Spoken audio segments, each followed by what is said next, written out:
తెలివైన రాజకీయ నాయకుడు అంటే మన కేసీఆర్ గారే. ఎంత తెలివైన వాళ్ళు అంటే ఎప్పుడు మాట్లాడాలి, ఎక్కడ మాట్లాడాలి, ఎలా మాట్లాడాలి, సందర్భాన్ని ఎలా ఉపయోగించుకోవాలి, ఇవన్నీ పెద్ద క్లారిటీతో ఉంటారన్నమాట.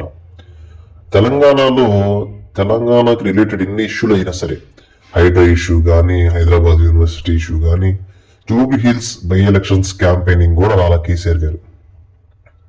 కానీ ఆంధ్ర విషయం మాత్రం ఏమన్నా వస్తే ఆయన హెల్త్ కండిషన్ ఎలా ఉన్నా సరే పరిగెత్తుకుంటూ వచ్చి ప్రెస్ మీట్ పెట్టేస్తారు. ఎందుకంటే ఆయన అంత తెలివైనడు, దానికి పెద్ద స్ట్రాటజీ ఉంది.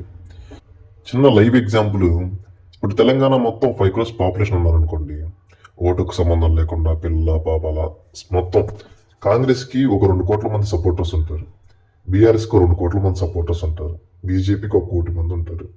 ఇప్పుడు ఏదన్నా తెలంగాణ ఇష్యూ అయింది అనుకోండి, బీఆర్ఎస్ ఏమన్నా మాట్లాడిందంటే బీఆర్ఎస్ సపోర్ట్ చేసి 2 కోట్ల మంది బీఆర్ఎస్ సపోర్ట్ చేస్తారు, కాంగ్రెస్ వాళ్ళు కేసీఆర్ సపోర్ట్ చేయరు. అదే కానీ ఒక ఆంధ్ర రిలేటెడ్ విషయం అయిందనుకోండి, కేసీఆర్ గారు ఫస్ట్ ఆంధ్ర వాళ్ళు తిట్టేస్తాడు. చంద్రబాబు నాయుడు కానీ, జగన్ కానీ, పవన్ కళ్యాణ్ కానీ, ఎవరినో కొన్ని ఆంధ్ర వాళ్ళు మాత్రం ఫుల్ తిట్టేస్తారు. ఇప్పుడేమైంది, ఈ ఆంధ్ర వాళ్ళంతా కలిసి కేసీఆర్ తిట్టడం స్టార్ట్ చేస్తారు. ఆంధ్ర వాళ్ళు తిట్టారు కాబట్టి కేసీఆర్ తిట్టడం స్టార్ట్ చేస్తారు.